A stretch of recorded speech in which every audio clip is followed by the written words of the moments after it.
وَلَقَدْ يَسَّرْنَا الْقُرْآنَ لِلذِّكْرِ فَهَلْ مِن مُّدَّكِرٍ الحمد لله رب العالمين والصلاة والسلام على أشرف الأنبياء والمرسلين أما بعد فأعوذ بالله من الشيطان الرجيم من همزه ونفخه ونفثه بسم الله الرحمن الرحيم رب اشرح لي صدري ويسر لي أمري واحلل عقدة من لساني يفقه قولي اللهم انفعنا بما علمتنا وعلمنا ما ينفعنا وزدنا علما فبشر عبادي الذين يستمعون القول فيتبعون أحسنه أولئك الذين هداهم الله وأولئك هم أولو الألباب.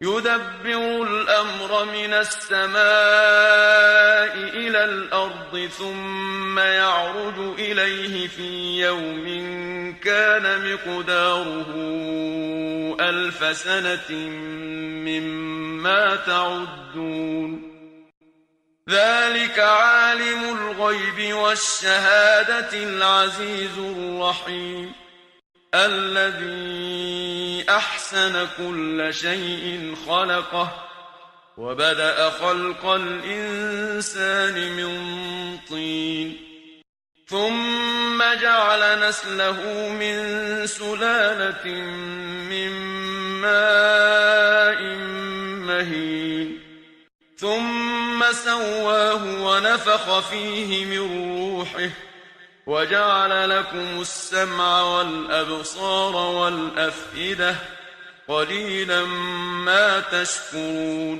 يدبر الأمر من السماء إلى الأرض ثم يعرج إليه في يوم كان مقداره 1000 سنة مما تعدون. اللہ رب العالمین کی عظمت اور شان بیان ہو رہی ہے.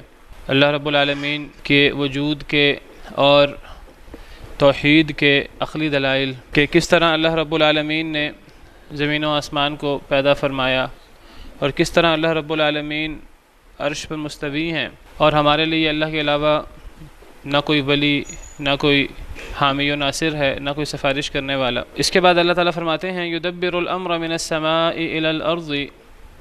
اللہ کی شان تو یہ ہے کہ وہ تدبیر فرماتے ہیں کام کی. الامر امر ویسے واحد ہے لیکن پیچھے الف لام لگا ہوا ہے تو الف لام کی وجہ سے اس میں جنس کا معنی ہے ہر قسم کا کام.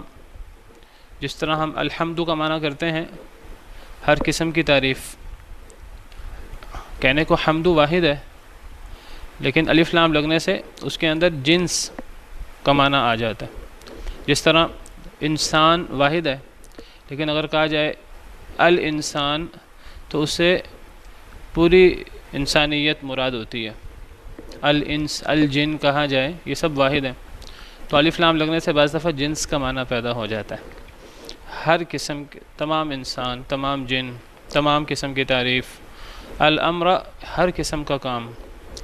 یدبر الامر من السماء الى الارض. اللہ تعالیٰ تدبیر فرماتے ہیں ہر قسم کے کام کی تمام کاموں کی. من السماء الى الارض آسمان سے زمین تک. آسمان سے زمین تک کیوں؟ جیسے کہ پچھلی آیت کریمہ میں ہم نے پڑھا کہ اللہ رب العالمین اپنے مقام کے اعتبار سے بھی بلند ہے اور اپنے شان اور اپنی ذات کے اعتبار سے بھی اللہ رب العالمین سب سے بلند ہے. اب جب اللہ رب العالمین سب سے بلند ہیں تو اللہ رب العالمین نے جب تدبیر فرمانی ہے تو پھر اللہ رب العالمین نے بلندی سے ہی تدبیر فرمانی ہے, آسمان سے ہی تدبیر فرمانی ہے. تدبیر فرماتے ہیں ہر قسم کی کام کی. من السماء الى الارض آسمان سے زمین تک. ثم یعرج الیہ پھر چڑھ جاتا ہے یعنی وہ کام یا فرشتے یا انسان کے اعمال پھر چڑھ جاتے ہیں الیہ اس کی طرف اللہ کی طرف. فی یوم ایک دن میں کان مقدارہ ہے جس کی مقدار ہے جس کی لمبائی 1000 سنۃ 1000 سال کے برابر. مما تعدون اس سے جو تم شمار کرتے ہو جو تم گنتے ہو. اللہ رب العالمین کی شان تو یہ ہے کہ اللہ رب العالمین ہر قسم کے کام کی تدبیر آسمان سے زمین تک فرماتے ہیں. پھر چڑھتا ہے اللہ کی طرف ایک ایسے دن میں کہ جس کی مقدار 1000 سال ہے تمہارے حساب کتاب، تمہارے شمار کتار کے مطابق۔ کیا مراد ہے اس سے؟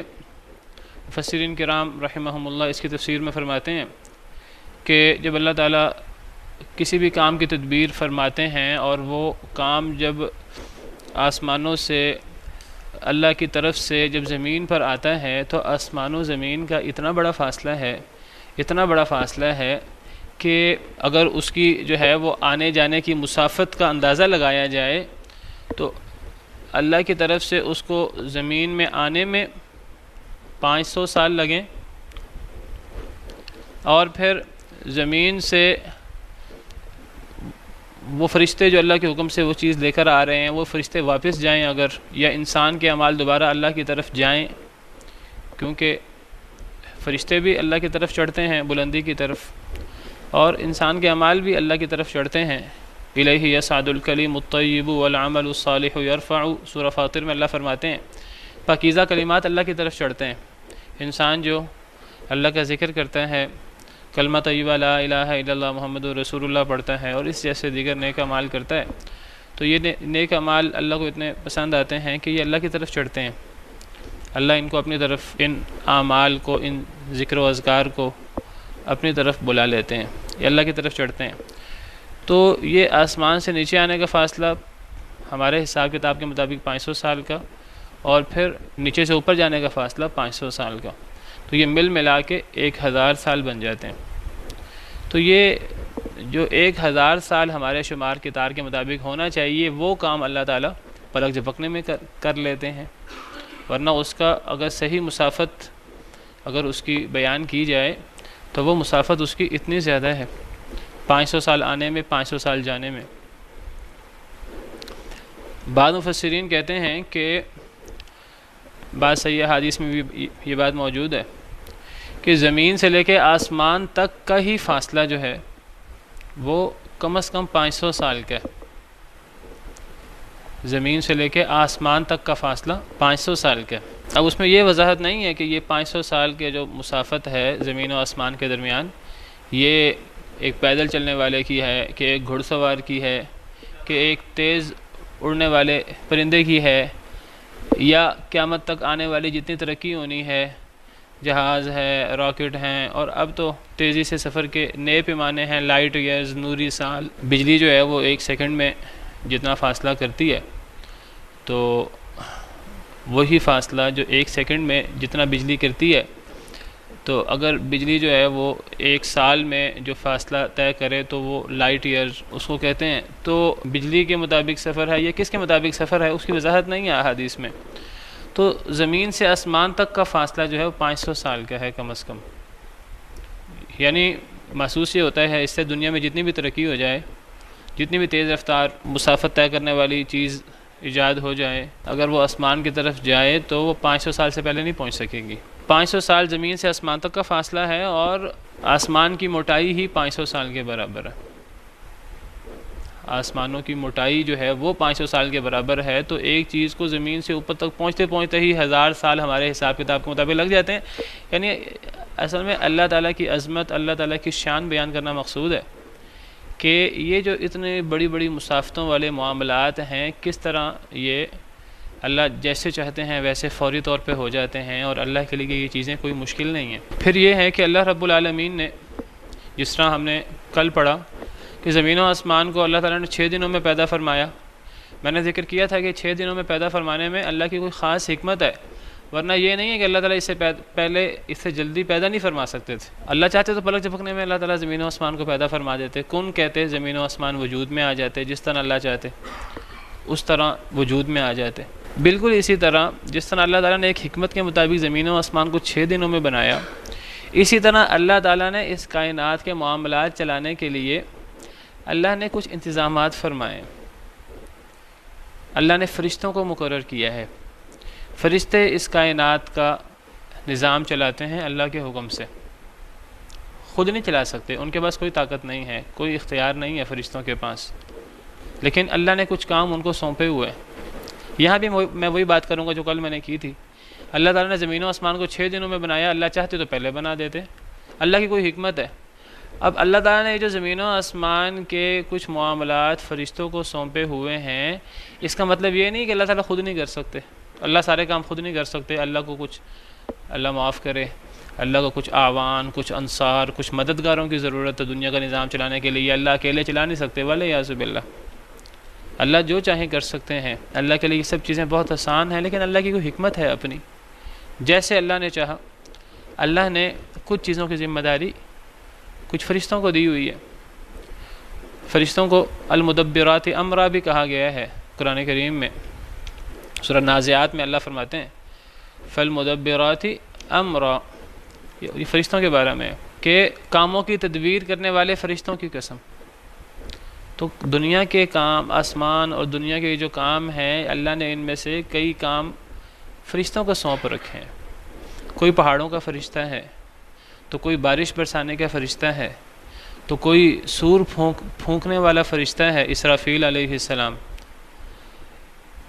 بارش برسانے والے فرشتے سیدنا میکائیل علیہ السلام، کوئی وحی لانے والا فرشتہ ہے جبریل علیہ السلام، کوئی روح قبض کرنے والا فرشتہ ہے ملک الموت جس کا نام ہمارے ہاں عزرائیل مشہور ہے، کوئی حفاظت کرنے والے فرشتے ہیں وَهُوَ الْقَاهِرُ فَوْقَ عِبَادِهِ وَيُرْسِلُ عَلَيْكُمْ حَفَظًا۔ اس کا مطلب یہ نہیں کہ اللہ حفاظت نہیں کر سکتے، نہیں، اللہ کا ایک سسٹم ہے، اللہ کی مرضی ہے، اللہ تعالیٰ جس طرح کریں۔ کچھ فرشتے ایسے ہیں جو اللہ نے مقرر کیے ہوئے ہیں کہ ہمارے اعمال لکھیں، کرامن کاتبین یعلمون ما تفعلون، بڑے معزز فرشتے ہیں جو لکھنے والے فرشتے ہیں۔ سورہ انفطار میں فرمایا جو تم کرتے ہو وہ اس کو جانتے ہیں، اس کو لکھتے ہیں۔ وہ انسان کوئی کلمہ بولتا ہے، جو کلمہ اس کے منہ سے نکلتا ہے تو اس کلمے کو محفوظ کرنے والا اور لکھنے والا فرشتہ تیار بیٹھا ہوتا ہے سورہ قاف کے مطابق۔ تو مختلف کاموں کے اللہ نے مختلف فرشتے مقرر کیے ہوئے ہیں۔ اب یہاں اللہ تعالیٰ نے تمام کاموں کے سر انجام دینے کی نسبت اپنی طرف فرمائی ہے۔ اس آیت کریمہ میں اللہ نے یہ نہیں فرمایا کہ تمام کام فرشتے سر انجام دیتے ہیں، حالانکہ دوسری آیت میں ہے فرشتے کاموں کی تدبیر کرتے ہیں، اللہ نے ان کی قسم اٹھائی ہے۔ یہاں اللہ فرماتے ہیں کہ جتنے کام ہیں آسمان سے لے کے زمین تک سارے کے سارے کام اللہ سر انجام دیتے ہیں۔ گویا کہ جتنے بھی کام ہیں وہ بڑے سے بڑا کام ہو، چھوٹے سے چھوٹا کام ہو، اللہ کی مرضی کے بغیر نہیں ہوتا۔ اللہ کی مرضی اور اللہ کے حکم کے بغیر پتہ نہیں ہل سکتا۔ فرشتے کس کی مخلوق ہیں؟ اللہ کی مخلوق ہیں۔ اللہ کی مرضی ہے تو فرشتے یہ کام کرتے ہیں، اللہ کی مرضی نہیں ہے تو فرشتے یہ کام نہیں کر سکتے۔ وعلیکم السلام۔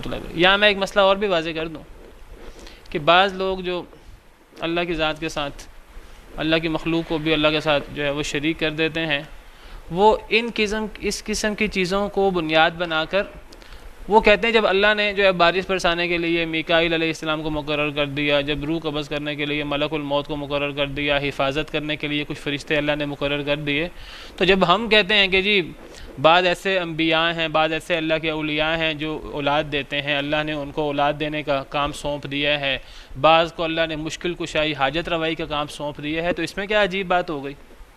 جب کچھ فرشتے اللہ نے ایسے مقرر کیے ہیں تو ایسے نبی اور ولی مقرر کیوں نہیں ہو سکتے؟ ہم ان سے یہ بات کہیں گے کہ یہ جو بات ہے کہ اللہ نے فرشتوں کو کچھ کام سونپے ہیں، یہ بات تو قرآن کریم میں احادیث مبارکہ میں موجود ہے، اور یہ بات تو ہمیں نہیں پتہ کہ اللہ نے کس کو کیا سونپا ہے۔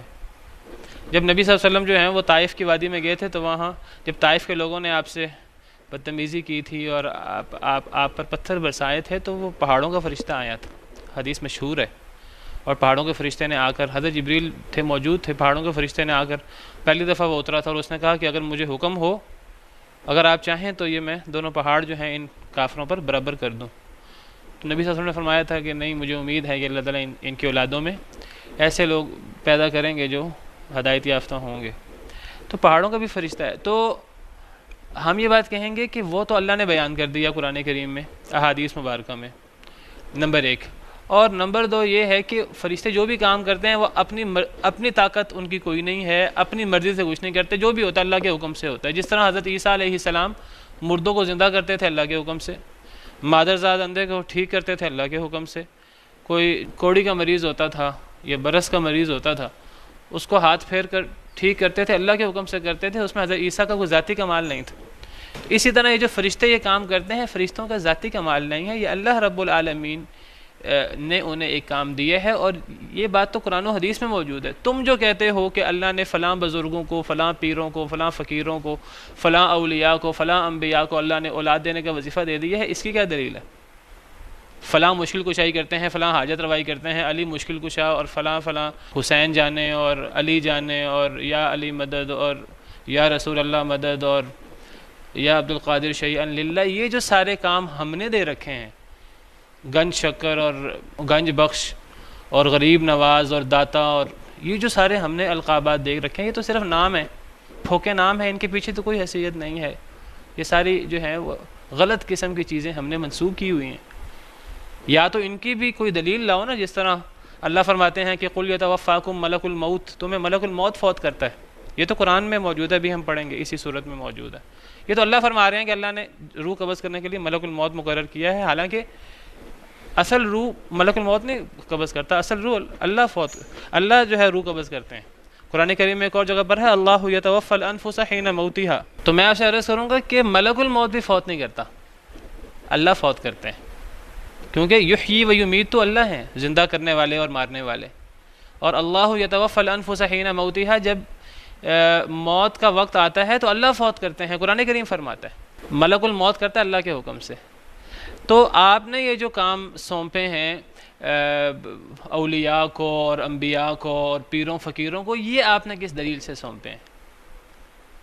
اور پھر آپ جو ہے نا وہ یہ نہیں سمجھتے کہ یہ اللہ کے حکم سے کرتے ہیں، آپ پھر ان کو خود اس کے اندر جو ہے وہ خود مختار اور جو ہے خود فیصلہ کرنے والا آپ ان کو مانتے ہیں، آپ ان کے نظر و نیاز دیتے ہیں تاکہ یہ خوش ہو جائیں اور یہ خوش ہو کر کل قیامت کے دن آپ کو بچا سکیں، آپ ان کو نظر و نیاز دیتے ہیں تاکہ یہ آپ سے حاجت روائی کر سکیں، آپ سے مشکل کشائی کر سکیں۔ تو اصل خرابی یہ ہے اور یہ شرک ہے۔ بہرحال بات یہ ہو رہی تھی کہ اللہ تعالیٰ نے کائنات کے اندر فرشتے مقرر کیے ہیں جو کاموں کی تدبیر کرتے ہیں۔ دوسری آیت میں اللہ نے فرمایا، یہاں اللہ تعالیٰ نے فرمایا کہ سارے کے سارے کاموں کی تدبیر اللہ خود کرتے ہیں، اور اللہ فرماتے ہیں کہ آسمان سے لے کر زمین تک جتنے کام ہیں سب کی تدبیر اللہ کرتے ہیں۔ یدبرو کی ضمیر اللہ کی طرف لوٹ رہی ہے، اور اس میں کوئی اللہ کا شریک نہیں ہے، گویا کہ اصل کام اللہ کرتے ہیں، اللہ کے حکم سے، اللہ کی اجازت سے کوئی دوسرا کوئی معاملہ کرے تو کرے۔ اس کی بالکل آپ مثال اس طرح سمجھ لیجئے کہ دنیا کے اندر کوئی بندہ جرم کرے تو جرم کرنے والے کو اگر دنیا کے اندر جو ہے وہ ایک قانون بنا ہوا ہے، لوگ اگر سزا دیں، ایک حکومت سزا دے کسی مجرم کو، تو اس مجرم کو مارنے والی وہ حکومت ہے کہ اللہ ہے؟ بس اس کو اس طرح سمجھیے۔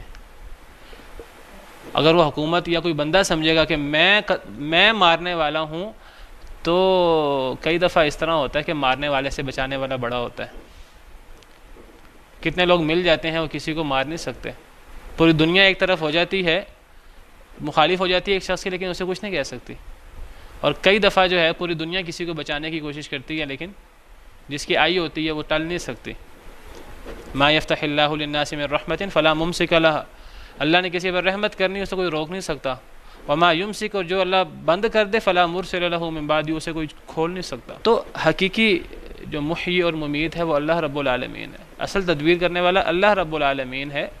تو ان تمام کاموں کی نسبت اصل میں اللہ کی طرف کرنی چاہیے، اور یہ جو اللہ نے کوئی فرشتے اگر یہ چیزیں مقرر کی ہیں، یہ کوئی اللہ کا اس میں کوئی یہ نہیں ہے اللہ کو ان کی ضرورت ہے، اللہ کی کوئی اس میں حکمت ہے، اللہ نے ایک سلسلہ چلایا ہوا ہے، اللہ سے اس کے بارے میں سوال نہیں ہو سکتا۔ تو آسمان سے لے کر زمین تک ہر معاملے کی تدبیر اللہ بذات خود فرماتے ہیں، اور اس میں اللہ اکیلے ہیں۔ اور پھر اللہ نے اپنی عظمت بیان کی کہ یہ جو اللہ تدبیر فرماتے ہیں آسمان سے زمین تک، وہ چیز زمین تک آنے تک اور زمین سے واپس جانے تک اگر دنیاوی حساب لگائیں تو 1000 سال لگنے چاہیے، لیکن کیسے پلک جھپکنے میں وہ کام ہو جاتا ہے۔ یہ سب کے سب اللہ رب العالمین کی عظیم قدرت ہے، اللہ نے یہاں اپنی عظیم قدرت بیان کی ہے۔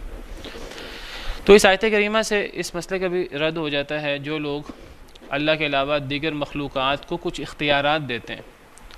وہ کہتے ہیں کہ اولاد پیدا کرنے کی ذمہ داری فلاں کی ہے، اور مشکل کشائی کی ذمہ داری فلاں کی ہے، اور مدد کرنے کی ذمہ داری فلاں کی ہے، اور کوئی بندہ کشتی میں پھنس جائے تو اب کشتی کو جو ہے وہ کندھا دینے کی اور بیڑی پار لگانے کی ذمہ داری فلاں کی ہے۔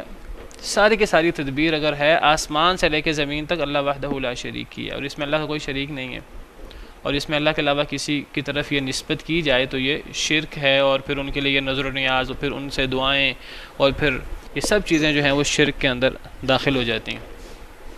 اس لیے اللہ رب العالمین نے قرآن کریم میں کئی جگہ پر فرمایا، اس قسم کی آیات ہیں وَالَّذِينَ تَدْعُونَ مِن دُونِهِ مَا يَمْلِكُونَ مِن قِطْمِيرٍ، کہ جن کو تم اللہ کے علاوہ پکارتے ہو وہ تو قطمیر کے برابر بھی اختیار نہیں رکھتے، کھجور کی گٹھلی کے چھلکے کے برابر بھی وہ اختیار نہیں رکھتے۔ کئی بعض آیات میں اللہ تعالیٰ فرماتے ہیں قُلِ ادْعُوا الَّذِينَ زَعَمْتُم مِّن دُونِ اللَّهِ، جن کو تم اللہ کے علاوہ گمان کرتے ہو کہ ان کے پاس کوئی اختیار ہے، کوئی طاقت ہے، کوئی پاور ہے، جن کو تم خیال کرتے ہو، ذرا انہیں پکار کر دیکھو۔ لا یملکون مثقال ذرۃ فی السماوات ولا فی الارض، وہ تو نہ آسمانوں میں نہ زمین میں ذرہ برابر بھی اختیار نہیں رکھتے۔ اللہ کے علاوہ کوئی بھی ہو وہ آسمان و زمین میں ذرہ برابر بھی اختیار نہیں رکھتا، یعنی خدائی اختیار، چاہے وہ فرشتے ہوں، چاہے وہ انبیاء اولیاء ہوں، جو بھی ہوں، جن کو اللہ کے علاوہ پکارا جائے وہ نہ آسمان میں نہ زمین میں ذرہ برابر اختیار رکھتے ہیں، کوئی اختیار نہیں ہے کسی کے پاس۔ اور جو لوگ اللہ کے علاوہ اوروں کو پکارتے ہیں ان کے بارے میں آخری بات کر کے یہ موضوع ختم کرتا ہوں، ان کے بارے میں اللہ رب العالمین کا ارشاد ہے سورۃ الاحقاف، اللہ فرماتے ہیں وَمَنْ أَضَلُّ مِمَّنْ يَدْعُو مِن دُونِ اللَّهِ، سورہ احقاف آیت نمبر 5۔ اس سے بڑھ کر کون گمراہ ہوگا جو اللہ کے علاوہ ان کو پکارے مَن لَا يَسْتَجِيبُ لَهُ إِلَى يَوْمِ الْقِيَامَةِ، جو قیامت کے دن تک اس کی پکار کا جواب نہیں دے سکتا، قبول نہیں کر سکتا۔ قبول کرنا تو دور کی بات ہے، وَهُمْ عَنْ دُعَائِهِمْ غَافِلُونَ، وہ تو ان کی پکار سے ہی غافل ہے۔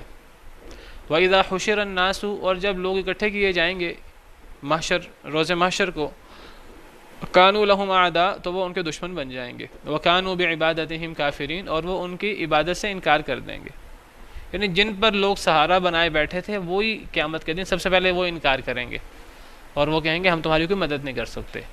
وہ خوش ہونے کی بجائے کہ تم ہمارا اتنا ریگارڈ کرتے تھے دنیا میں، ہمارے لیے اتنی نظر و نیاز دیتے تھے، وہ دشمن بن جائیں گے قیامت کے دن۔ یہی سارے نیک بزرگ ہستیاں یہ سب دشمن بن جائیں گے، کیونکہ جن کو قیامت کے دن اللہ کے علاوہ پوجا جائے گا اللہ ان کو کٹہرے میں کھڑا کر لیں گے، اللہ ان سے پوچھیں گے کیا تم نے حکم دیا تھا، تو وہ قیامت کے دن دشمن بن جائیں گے کہ تم ہمیں پوچھتے رہے، تم ہمارے بارے میں یہ غلط عقیدے رکھتے رہے۔ انسان اپنی طرف سے ان کی عزت کر رہا ہے، حالانکہ وہ در حقیقت ان کی دشمنی مول لے رہا ہے۔ تو اس سے بڑھ کر کوئی گمراہی نہیں ہے کہ انسان جو ہے وہ اللہ کو چھوڑ کر اوروں کو پکارے۔ اللہ کے علاوہ کسی کے پاس جو ہے کوئی خدائی اختیار نہیں ہے۔ وعلیکم السلام۔ جس طرح اللہ نے مخلوقات کو پیدا فرمایا ہے، جس طرح مخلوقات ناقص ہیں، چاہے وہ کتنی بڑی کوئی مخلوق نہ ہو، پہاڑ کتنی بڑی مخلوق ہے لیکن ہے ناقص، اللہ کی مخلوق ہے، فرشتے کتنی بڑی مخلوق ہیں، خدائی اختیار کسی کے پاس ذرہ برابر بھی نہیں ہے۔ یہ مطلب ہے یدبر الامر من السماء الى الارض، اللہ تدبیر فرماتے ہیں ہر قسم کے کام کی، آسمان سے زمین تک اللہ کے لیے تدبیر فرماتے ہیں، اور اس میں اللہ کا کوئی شریک نہیں ہے۔ پھر چڑھ جاتا ہے وہ اللہ کی طرف ایک ایسے دن میں جس کی مقدار 1000 سال ہے، اس سے جو تم شمار کرتے ہو۔ ذالک عالم الغیب والشہادۃ العزیز الرحیم، یہ ہے عالم الغیب والشہادہ، یہ ہے غیب اور حاضر کا جاننے والا، یہ ہے اللہ رب العالمین کی شان، العزیز الرحیم، جو بہت غالب ہے، بہت رحم کرنے والا ہے۔ اللہ کی شان بھی بڑی عجیب ہے، بڑی عظیم ہے کہ اللہ جتنے طاقتور ہیں اور جتنے غالب ہیں تو وہ اتنے ہی رحم کرنے والے بھی ہیں، غضب بھی کرنے والے ہیں، انتقام بھی لینے والے ہیں، رحم بھی کرنے والے ہیں۔ عام طور پر دنیا کے اندر اگر ہم دیکھیں کہ اگر اللہ نے کسی کو طاقت دی ہے، جس کے پاس طاقت ہوتی ہے تو وہ رحمت کا پہلو اس کا کافی کمزور ہوتا ہے، اس کے اندر ظلم اور اس قسم کی صفات پیدا ہو جاتی ہیں طاقت کے ساتھ۔ اللہ رب العالمین کی عظیم اور عجیب شان یہ ہے کہ جتنے طاقتور اللہ ہیں اور جتنے اللہ غالب ہیں، اکثر اللہ کی صفت العزیز کے ساتھ اللہ کی ایک صفت الرحیم آتی ہے، اور یہ زیادہ تر یہ صفات مل کر آتی ہیں۔ تو جتنے اللہ غالب ہیں اتنی اللہ کی صفت رحمت اللہ کے اندر بہت زیادہ ہے، بشرطے کہ کوئی اللہ کے سامنے جھکنے والا ہو، کوئی اللہ سے امید لگانے والا ہو، کوئی اللہ کے سامنے اکڑنے والا ہو، اس کے لیے نہیں۔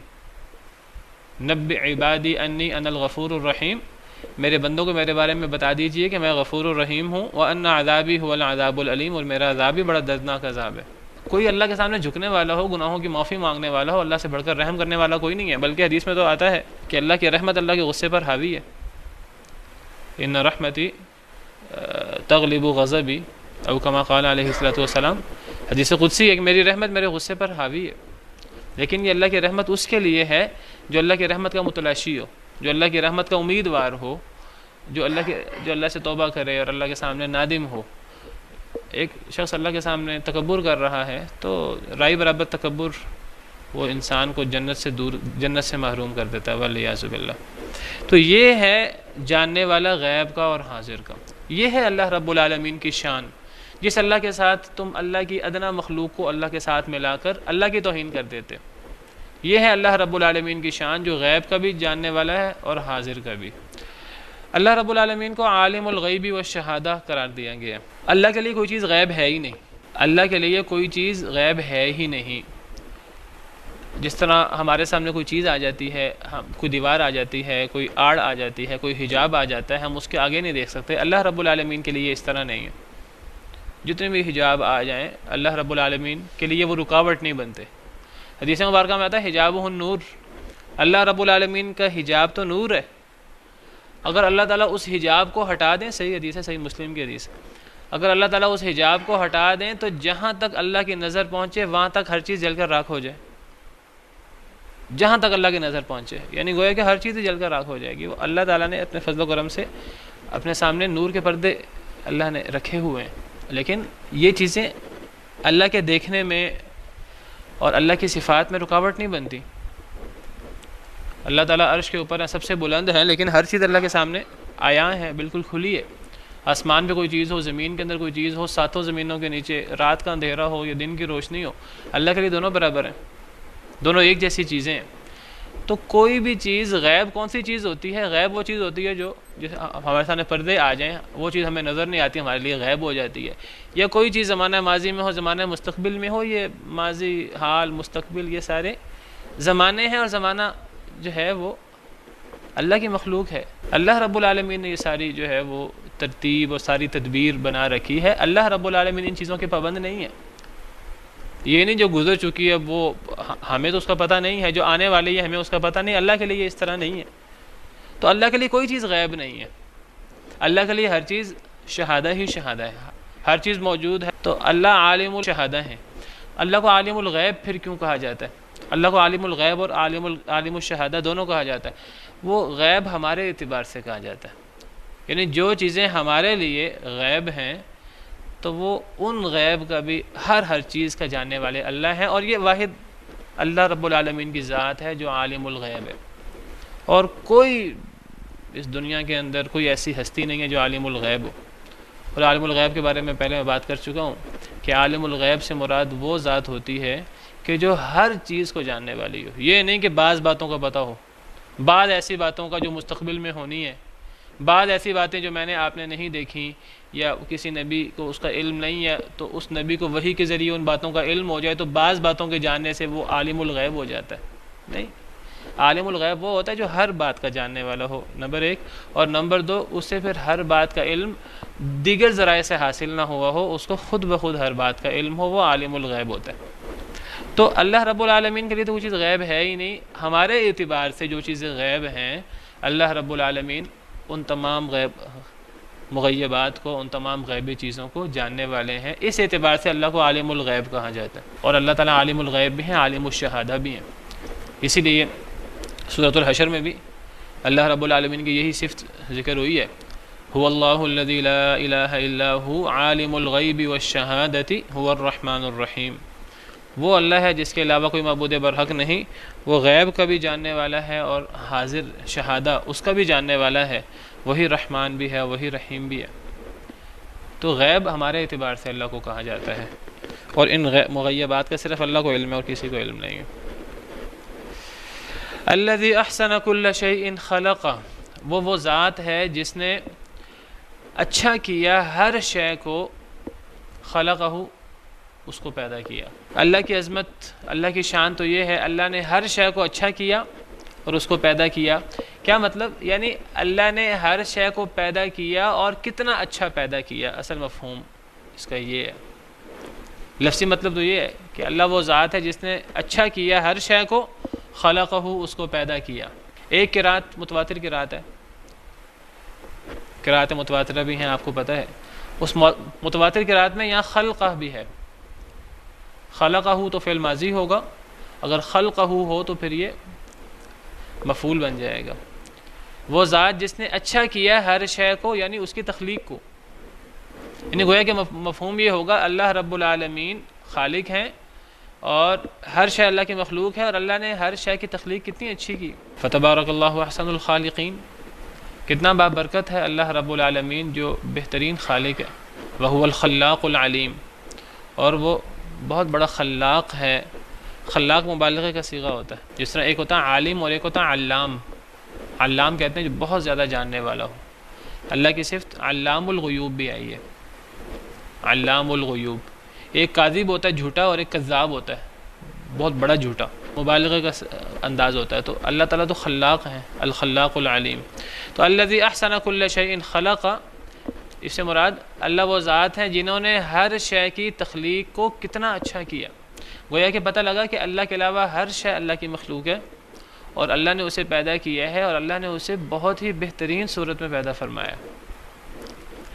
وَبَدَأَ خَلْقَ الْإِنسَانِ مِنْ طِينٍ، اور شروع کیا انسان کی تخلیق کو من طین، طین سے۔ طین کہتے ہیں گیلی مٹی کو۔ انسان کی تخلیق کی ابتدا بھی اللہ نے فرمائی، انتہا بھی اللہ نے فرمائی۔ جب اللہ نے ابتدا فرمائی انسان کی تخلیق کی تو گیلی مٹی سے فرمائی۔ انسان کی تخلیق کی ابتدا سے مراد سیدنا آدم علیہ السلام کی تخلیق ہے، کیونکہ ان سے انسان، وہ تمام انسانوں کے باپ ہیں، اور ان سے پھر باقی انسان جو ہیں پیدا ہوئے ہیں۔ سب سے پہلے اللہ تعالیٰ نے انہیں پیدا فرمایا، پھر اللہ تعالیٰ نے ان سے، ان کی پسلی سے اماں حوا کو پیدا فرمایا، اور پھر اللہ تعالیٰ نے یہ دونوں جوڑا ہو گئے، اور پھر اس جوڑے سے اللہ رب العالمین نے بہت سارے مرد اور عورتیں پیدا فرمائیں۔ جس طرح سورہ نساء کے شروع میں ہے یا ایھا الناس اتقوا ربکم الذی خلقکم من نفس واحدہ، اے لوگو اس رب سے ڈر جاؤ جس نے تمہیں ایک نفس سے پیدا کیا، وخلق منہا زوجہا، اس نفس سے اس کے جوڑے، اس کی بیوی کو پیدا فرمایا، وبث منہما رجالا کثیرا ونساء، اور پھر ان دونوں سے اللہ تعالیٰ نے بہت سارے مرد اور عورتیں پیدا فرمائے۔ تو انسانوں کی تخلیق کی ابتدا اللہ نے فرمائی ہے طین سے، یعنی گویا کہ سیدنا آدم علیہ السلام کی تخلیق طین سے ہوئی ہے۔ بعض آیات کا مطالعہ کریں تو پتہ لگتا ہے کہ تراب سے ہوئی ہے، تراب خشک مٹی کو کہتے ہیں، یہاں طین ہے۔ بعض آیات میں ہے من صلصال من حمأ مسنون، بعض آیات میں ہے کہ من صلصال کالفخار، ٹھیکری کی طرح۔ اصل میں یہ اس مٹی کے مختلف مرحلے ہیں جن مرحلوں سے گزر کر اللہ تعالیٰ نے حضرت آدم علیہ السلام کو اس مٹی سے پیدا فرمایا تھا۔ جس مٹی سے حضرت آدم کو پیدا فرمایا تھا اس مٹی کے مختلف مرحلے، لمبا عرصہ مٹی رکھی رہی، شروع میں وہ تراب تھی، پھر گیلی مٹی ہو گئی، پھر وہ خشک ہوتی رہی، اور پھر وہ گلی سڑی ہو گئی۔ ایک جگہ تو ہے گلی سڑی مٹی بھی ہے، من صلصال من حمأ مسنون، مسنون کہتے ہیں گلی سڑی کو۔ تو انسان کی پیدائش گیلی مٹی سے ہوئی حضرت آدم کی، پھر ان کے بعد آگے سلسلہ کس طرح چلا ہے، پھر آگے تو نطفہ سے چلا ہے، آگے پھر پانی سے سلسلہ چلا ہے۔ تو انسان کی تخلیق کی ابتدا جو ہے وہ گیلی مٹی سے ہوئی ہے، یعنی حضرت آدم علیہ السلام کی۔ ثم جعل نسلہ من سلالۃ من ماء مہین، پھر اس نے کر دیا، یعنی اللہ نے نسلہ، اس کی نسل، آدم علیہ السلام کی نسل جو ہے وہ اللہ نے بنائی من سلالۃ، خلاصے سے، من ماء مہین، حقیر پانی کے، ذلیل پانی کے خلاصے سے پھر اللہ نے نسل چلائی۔ حضرت آدم علیہ السلام کو تو گلی مٹی سے پیدا فرمایا، آگے جو نسل چلی ہے وہ پھر حقیر پانی سے، پھر نطفے سے چلی، وہ پھر مرد عورت سے، اور پھر وہ اللہ نے ایک سلسلہ بنایا ہے۔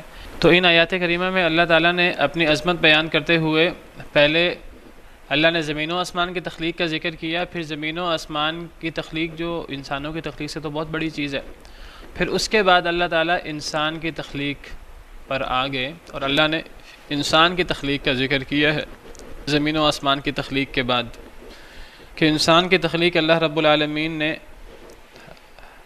ہمارے جد امجد حضرت آدم علیہ السلام کی تخلیق اللہ نے طین سے، مٹی سے فرمائی، اور پھر جو آگے نسل چلی، سلسلہ تناسل جو اللہ نے چلایا وہ پھر اللہ تعالیٰ نے مرد عورت سے چلایا۔ مرد عورت اللہ نے ایک سلسلہ بنایا ہے کہ وہ شادی ہوتی ہے، اس شادی سے پھر نطفے سے جو ہے وہ باقی تمام انسان جو ہیں وہ پیدا ہوتے ہیں۔ چونکہ سیدنا آدم علیہ السلام مٹی سے ہیں تو اپنی اصل کے اعتبار سے گویا کہ ہم سب بھی مٹی سے ہیں، کیونکہ ہماری اصل مٹی سے ہے۔ یا ہم یہ بھی کہہ سکتے ہیں کہ حضرت آدم علیہ السلام بھی مٹی سے ہیں، وہ تو بنی مٹی سے، باقی انسان بھی مٹی سے ہیں، اس اعتبار سے کہ باقی انسان نطفہ سے پیدا ہوئے ہیں۔ وہ نطفہ جو وجود میں آتا ہے ہمارے جسم کے اندر، مرد عورت کے اندر، جس طرح انسان غذا کھاتا ہے اس غذا سے باقی انسان کے اعضاء بنتے ہیں، تو اسی سے ہی نطفہ اور دیگر چیزیں بنتی ہیں۔ تو انسان کی جو ساری کی ساری غذا ہے وہ مٹی، انسان کا جو جسم مٹی سے بنا ہوا ہے اس کی غذا بھی مٹی سے اللہ نے رکھی ہے۔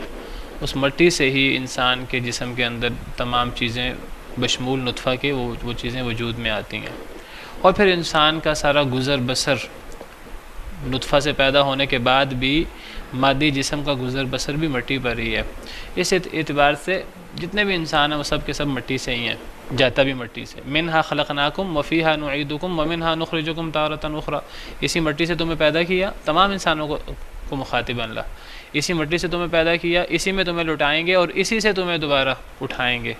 ثم جعل نسلہ، پھر اللہ نے کیا اس کی نسل کو، من سلالۃ، خلاصے سے، من ماء مہین، حقیر پانی کے خلاصے سے۔ ثم سواہ، پھر اس کو سیدھا کر دیا، بالکل ٹھیک اللہ نے ہر چیز بنائی، انسان کی ہر چیز متناسب بنائی، جیسی ضرورت تھی ویسی چیز بنائی۔ یہ نہیں ہے کہ ایک ہاتھ بڑا ہے ایک ہاتھ چھوٹا ہے، ایک ٹانگ بڑی ہے ایک ٹانگ چھوٹی ہے، ایک کان بڑا ہے ایک کان چھوٹا ہے، ایک آنکھ بڑی ہے ایک آنکھ چھوٹی ہے۔ ہر چیز بڑی متناسب اور ایک بیلنس کے ساتھ، اور جیسی ضرورت تھی اس کے مطابق اللہ تعالیٰ نے بنائی۔ ثم سواہ، پھر اللہ نے اسے بالکل سیدھا تندرست بنایا، ٹھیک بنایا۔ یہ تو ہے عمومی ایک انسان کی جو تخلیق ہوتی ہے۔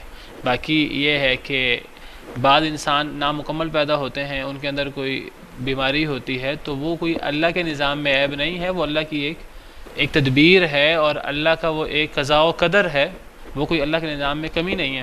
پھر اللہ نے اسے ٹھیک بنایا۔ وَنَفَخَ فِيهِ مِن رُوحِهِ، اور پھونکی اس میں مِن رُوحِهِ، اپنی روح۔ 4 مہینے کے بعد جب ماں کے پیٹ میں بچہ ہوتا ہے، 40 دن نطفہ کی شکل میں، 40 دن علقہ کی صورت میں، اور 40 دن مضغہ کی صورت میں، پھر اس میں روح پھونکی جاتی ہے۔ وَنَفَخَ فِيهِ مِن رُوحِهِ، اور پھونکی اس میں اپنی روح۔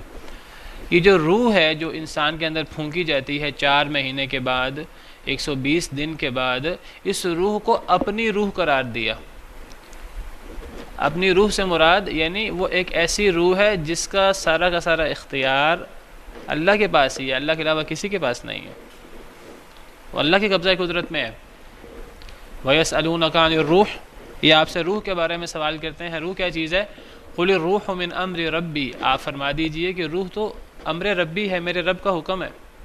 وَمَا أُوتِيتُم مِّنَ الْعِلْمِ إِلَّا قَلِيلًا، تمہیں تھوڑا علم دیا گیا ہے، تم روح کو نہیں سمجھ سکتے، بس یہ سمجھ لو کہ امر ربی ہے، اس پہ سارا کا سارا اللہ کا اختیار ہے۔ تو انسان کی عظمت کے لیے یہی کافی ہے کہ اللہ نے انسان کے اندر جو روح پھونکی، اللہ نے اس روح کو اپنی روح قرار دیا۔ تو فرمایا کہ پھر انسان کو ٹھیک بنایا اور پھر اس میں اپنی روح پھونکی۔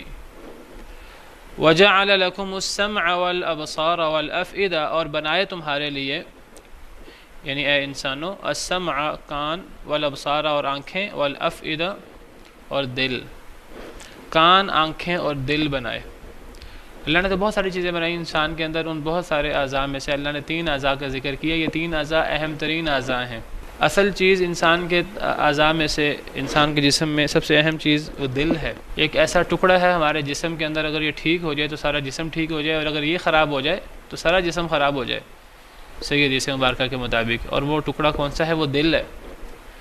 اور یہ دل جو ہے اس کا کام ہے غور و فکر کرنا، اللہ کی قدرت اور اللہ کی بنائی ہوئی زمین اور اللہ کی نشانیوں کو دیکھنا اور ان پہ غور کرنا۔ دل کا کام ہے غور کرنا۔ دل تک یہ چیزیں پہنچیں گی کیسے؟ دل بذات خود دیکھ نہیں سکتا، دل بذات خود سن نہیں سکتا، تو دل تک چیزیں پہنچتی ہیں یا کان سے یا آنکھ سے۔ اگرچہ سونگھنے سے اور چکھنے سے بھی پہنچ جاتی ہیں، لیکن ہر چیز کو سونگھا اور چکھا نہیں جا سکتا، لیکن ہر چیز کو دیکھا اور سنا جا سکتا ہے۔ سننے اور دیکھنے کا جو سلسلہ ہے یہ بہت زیادہ ہے، چکھنا اور سونگھنا یہ اتنا زیادہ نہیں ہے۔ جو چیزیں دل تک پہنچتی ہیں تاکہ دل غور کرے، جو سب سے اہم عضو ہے انسان کا، تو وہ دل ہے۔ تو اکثر قرآن کریم میں دل کے ساتھ 2 اعضاء کا ذکر ہوتا ہے، سننے کا اور دیکھنے کا۔ اور جب کوئی انسان ان اعضاء سے فائدہ نہیں اٹھا پاتا تو جب اللہ تعالیٰ فرماتے ہیں کہ ہم مہر لگا دیتے ہیں، وہ مہر بھی انہی تینوں اعضاء پہ ہی لگتی ہے۔ یہی اصل میں 3 اعضاء ہیں۔ 2 اعضاء ظاہر ہیں، کان اور ہماری آنکھیں، جن سے انسان اصل میں اللہ نے دی ہیں آنکھیں اللہ کی قدرت دیکھنے کے لیے۔ کچھ لوگ اللہ کے نافرمانیاں دیکھتے ہیں، ان آنکھوں سے ان کو روکا جائے، کہتے ہیں کہ اللہ نے آنکھیں دی کس کام کے لیے؟ اللہ نے آنکھیں نافرمانیاں دیکھنے کے لیے نہیں دی۔ کچھ لوگ کہتے ہیں کہ جی خوبصورت چہرے اللہ نے بنائے ہیں تو آپ کہتے ہیں جی ان کو باحجاب کر لیں، تو اللہ نے آنکھیں کس لیے دی ہیں؟ اللہ نے آنکھیں اپنی قدرتیں دیکھنے کے لیے دی ہیں۔ اللہ کی قدرتیں دیکھے اور انسان دیکھ کر دل کو پیغام پہنچائے اور پھر دل اس پہ تدبر کر کے اللہ کی عظمت کو پہچانے۔ کان اللہ نے دیے ہیں حق کی باتیں سننے کے لیے، گانے سننے کے لیے، موسیقی سننے کے لیے نہیں، اللہ نے دیے قرآن سننے کے لیے، اور اللہ نے جو ہے حق کی باتیں سننے کے لیے دیے ہیں تاکہ یہ آنکھوں سے اور دل سے پیغام، آنکھوں سے اور کانوں سے پیغام دل تک پہنچے اور پھر دل اپنا کام کرے۔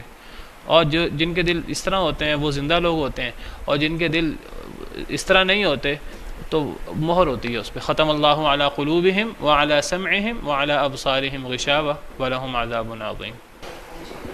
دیکھیے حقیقت یہ ہے کہ قرآن کریم کا مطالعہ کریں تو جس طرح آپ کہہ رہے ہیں قرآن کا مطالعہ کریں یا حدیث کا مطالعہ کریں، قرآن و حدیث میں دماغ کا ذکر نہیں، دل کا ذکر ہے۔ ہر جگہ دل کا ذکر ہے۔ جیسے میں نے ابھی حدیث آپ کے سامنے حدیث کا مفہوم بیان کیا تھا کہ جسم میں ایک ٹکڑا ہے، اگر وہ ٹھیک ہو جائے سارا جسم ٹھیک ہو جاتا ہے، اگر وہ خراب ہو جائے سارا جسم خراب ہو جاتا ہے، اور وہ دل ہے۔ اسی طرح یہ جو غور و فکر کرنے کا اور تمام اعضاء کی سربراہی کا جو کام ہے وہ بھی دل کے پاس ہے، اور اگر دل کسی کا اندھا ہو جائے تو وہ حقیقی طور پہ انسان اندھا ہوتا ہے۔ قرآن کریم میں ہے فَإِنَّهَا لَا تَعْمَى الْأَبْصَارُ، کہ آنکھیں اندھی نہیں ہوتی، وَلَكِنْ تَعْمَى الْقُلُوبُ الَّتِي فِي الصُّدُورِ، سورہ حج آیت نمبر 46، لیکن دل اندھے ہو جاتے ہیں۔ اچھا، اب جو لوگ آج ذہن کی بات کرتے ہیں، دماغ کی بات کرتے ہیں، بعض لوگوں نے تو یہ کہا، انہوں نے کہا اصل میں قرآن کریم میں جہاں بھی حدیث میں جہاں بھی دل ہے نا، وہ دل سے مراد ہے ہی دماغ۔ بعض لوگوں نے یہ ایک نئی منطق نکالی، لیکن اس آیت کریمہ سے ان کے اس خیال کی بھی تردید ہو جاتی ہے۔ اس آیت کریمہ میں ہے کہ آنکھیں اندھی نہیں ہوتی ہیں، اصل میں دل اندھے ہو جاتے ہیں جو سینے میں ہے۔